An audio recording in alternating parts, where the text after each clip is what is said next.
এই কনকনে ঠান্ডায় সব বন্ধুরা মিলে হঠাৎ করেই বাড়িতে চিকেন কাবাব বানিয়ে খেলাম। সো হ্যালো এভরিওয়ান, কেমন আছো তোমরা সবাই?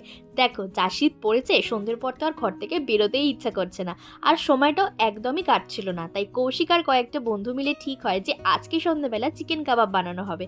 তো যেহেতু আমরা 4 জন মিলে করছিলাম, তাই অনেকটাই চিকেন এনেছিল আর মশলাপাতি সমস্ত কিছু কিনে আনা হয়েছিল। সবাই মিলে একটু চা খেয়ে চিকেনটা ম্যারিনেট করতে দিয়ে এখানে কয়লাটাকে পুড়িয়ে নেওয়া হচ্ছিল।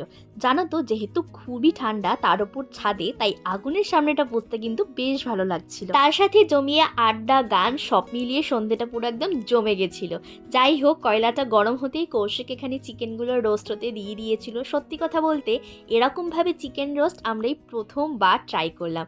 আর সিরিয়াসলি বলছি, যখন কৌশিক গরম গরম নামিয়ে প্লেটে দেয় আর আমি লেগ পিসের ফার্স্ট বাইটটা নিই, জাস্ট ওয়াও লেগেছে আমার। তোমরাও এই শীতে একবার হলেও অবশ্যই ট্রাই করে দেখো। চলো, টাটা।